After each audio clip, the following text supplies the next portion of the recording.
तो मैं प्रारंभ करता हूँ। मेरे साथ में इस प्रेस वार्ता में यहाँ पर सुभाष बड़कवाल जी उपस्थित हैं, जो हमारे राज्य आंदोलनकारी भी हैं, सरकार में दायित्वधारी हैं। श्रीमती हनी पाठक जी, जो भारतीय जनता पार्टी की प्रमुख हैं। श्री बद्रीनाथ केदारनाथ मंदिर समिति में जो दान के चढ़ावे से जुड़े आरोपों के मामले में विरुद्ध आप सब जानते हैं कि मंदिर समिति ने फायर दर्ज करा दी है। अपराधी जेल के अंदर है। उसके अपराध का जो पाप उसने किया है उसके लिए कानून उसके अनुसार उसको सजा देगी। आरोपी के प्रति किसी भी प्रकार की कोई सहानुभूति नहीं। लेकिन कुछ विगत दिनों से कांग्रेस के जो प्रदेश अध्यक्ष हैं, इस मुद्दे को राजनीतिक रूप से बनाकर प्रदेश में अपनी जो सरकार बनाने का जो सपना देख रहे हैं। मैं कांग्रेस अध्यक्ष जी को लगता है कि उन्होंने इस प्रकरण को एक बड़े रूप में, एक राजनीतिक उनको एक मुद्दा मिल गया है। मैं उन्हें ये याद दिलाना चाहता हूं कि संबंधित कर्मचारी की जो अस्थायी नियुक्ति उनकी सरकार के कार्यकाल में हुई थी, जिसको कि मैंने कहा था शुरू में, जब उन्होंने उस कर्मचारी के प्रति उनके कुछ बयान आए थे, जब मैंने कहा कि उनकी सरकार के दौरान ही उसे स्थायी किया गया था, जिसके कि पुख्ता प्रमाण हमारे पास है। इस तथ्य की ओर ध्यान दिलाने जाने पर कांग्रेस के प्रदेश अध्यक्ष और जो पूर्व में श्री बद्रीनाथ केदारनाथ मंदिर समिति के अध्यक्ष भी रहे हैं, वो बहुत नाराज और असहज हो गए और यह चुनौती दी गई कि मामला बद्रीनाथ केदारनाथ मंदिर समिति से जुड़ा है, इसलिए इस पर खुली और सार्वजनिक बहस होनी चाहिए। कांग्रेस प्रदेश अध्यक्ष को इस समिति की सेवा करने का अवसर मिला है और वर्तमान में समिति के माध्यम से मैं भी अपना योगदान इस समय यहाँ पर दे रहा हूँ। उन्होंने चुनौती दी कि भगवान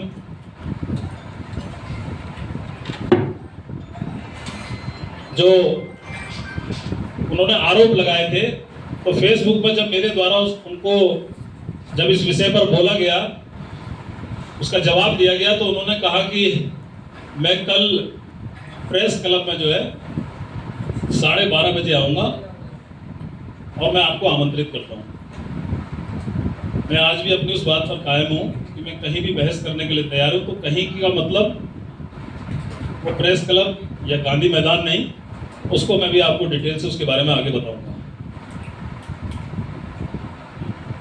बहस का विषय यह है कि क्या उन्होंने अपने कार्यकाल में मंदिर समिति की मर्यादा और नियमों का पूर्ण पालन किया था। यह भी स्पष्ट किया जाए कि उन्होंने अपने पद के प्रभाव का उपयोग करते हुए मंदिर समिति के संसाधनों या धन के किसी प्रकार का दुरुपयोग नहीं किया। आरोप लगाया गया कि कांग्रेस पार्टी को आज देश और राज्य में पूरा समर्थन मिल रहा है। पूरे जिस मुद्दे पर उन्होंने ये बात कही, जिस मुद्दे को उन्होंने राजनीतिक रूप दिया, उसको लेकर उन्होंने एक राजनीतिक मुद्दा बनाया और वक्तव्य के अनुसार झूठ बोलकर बार बार, जिस प्रकार से उनकी आदत है कि कांग्रेस की आदत है, वो झूठ बोलती है और उसके बाद वो गायब हो जाती है। वर्तमान परिप्रेक्ष्य में मैं आप सबको अवगत कराना चाहता हूं कि वास्तव में जो घटना घटी है बहुत ही दुर्भाग्यपूर्ण है और सबको आहत करने वाली है। मंदिर समिति ने सबसे पहले इस पर एक्शन लिया। तत्काल संज्ञान में आने के बाद ही अपराधी के खिलाफ जिस प्रकार से कार्रवाई की गई, जिनके खिलाफ ये आरोप लगे, आरोप सिद्ध होने के बाद में वो अपराधी हो जाते हैं। लेकिन अभी आरोप जो जांच है वो गतिमान है। जैसे ही सारी जांच हो गई, 3 जांच इसमें बिठाई गई। पुलिस अपने एंगल से जांच कर रही, जो एफआईआर लॉन्च की थी। उसके बाद विभाग द्वारा इस पर एक 4 सदस्यीय कमेटी बनाई गई। सरकार ने भी इसका संज्ञान लिया और इस पर उच्च स्तरीय जांच कमेटी बन गई है और वो जांच भी अपनी जांच कर रही है। तो मैं सबसे पहले जिस प्रकार गणेश गोदियाल जी ने, मैं तथ्यों के साथ सारी बात रखूंगा और उसके बाद मैं आपसे ये भी कहता हूं कि मैं हर प्रश्न का आपको उत्तर दूंगा, क्योंकि प्रश्न पूछना आपका अधिकार है और प्रश्न का उत्तर भी देना मेरा अधिकार है।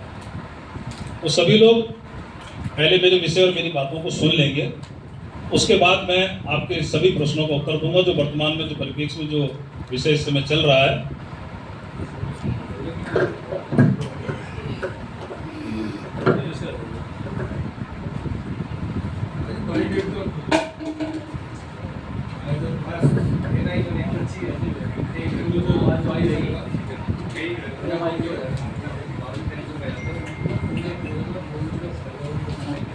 देखिए 3 विषय पर अध्यक्ष जी ने जो है कि पूर्व अध्यक्ष जी ने आरोप लगाए थे।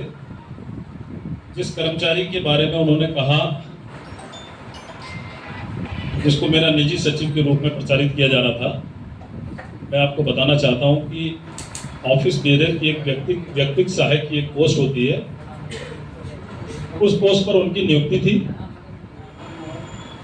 और मुझसे पूर्व जितने के अध्यक्ष रहे हैं उन सब के अध्यक्षों के साथ जो बद्र केदार मंदिर समिति का एक कार्यालय है, उस कार्यालय में एक बेरर पोस्ट है, ऑफिस बेरर पोस्ट है। अब उन्होंने कहा कि साहब उनके निजी सचिव,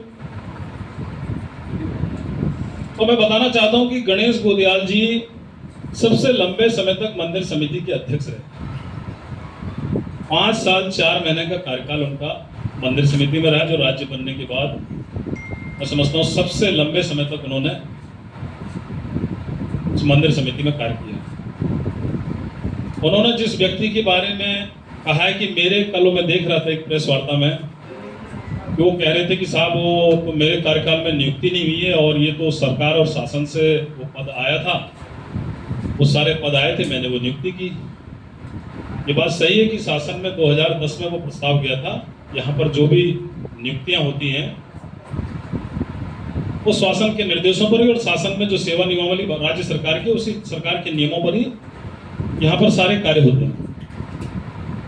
वो 34 पद जो शासन से आए थे, उन 34 पदों पर जो पहले से यहाँ पर कर्मचारी थे,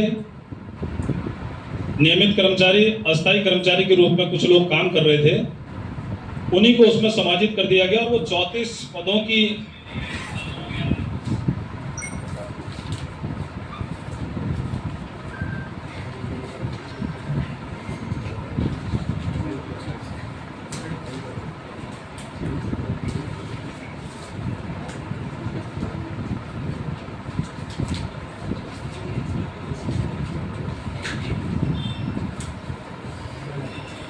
ये वो जियो है, ये जियो है वो जो 34 पद जो है कि शासन से स्वीकृत हो गया है।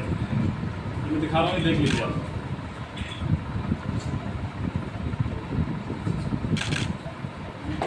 तारीख क्या होगी?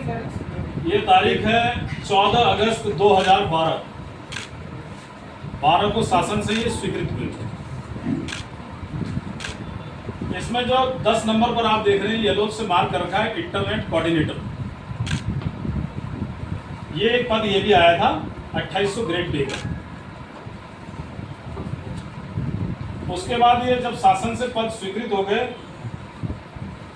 तो 28 जून 2014 में इन सभी पदों पर नियुक्ति कर दी गई और ये नियुक्ति में भी जिस के बारे में बात हो रही, जिस कर्मचारी श्री प्रमोद नौटियाल, इंटरनेट कोऑर्डिनेटर, माननीय अध्यक्ष कार्यालय, 2800 ग्रेड पे नियुक्ति हुई या नियमितीकरण हुआ? नियमित मतलब नियुक्त, उसको परमानेंट नियुक्ति दे दी, ये परमानेंट नियमित हो गया इंटरनेट कोऑर्डिनेटर पे सर। हाँ, ये कोऑर्डिनेटर के पद पर इनको नियुक्त कर दिया गया।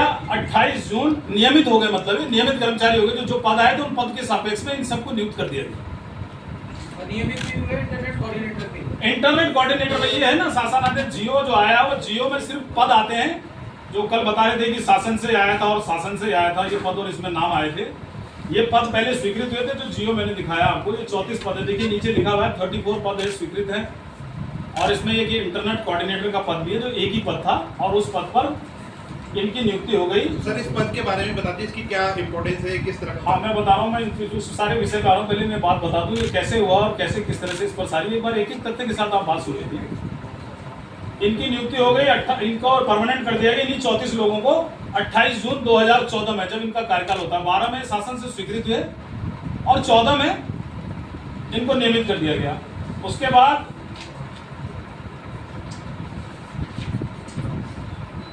नौ 7/2014 को यही कर्मचारी मंदिर समिति को एक पत्र लिखते हैं और उस पत्र में कहते हैं कि साहब महोदय, निवेदन है कि एसएस नेगी जो इस पद में पूर्व में थे, विशेष कार्याधिकारी जनसंपर्क के देहरादून कार्यालय से कार्यमुक्त होने के कारण व्यक्तिगत सहायक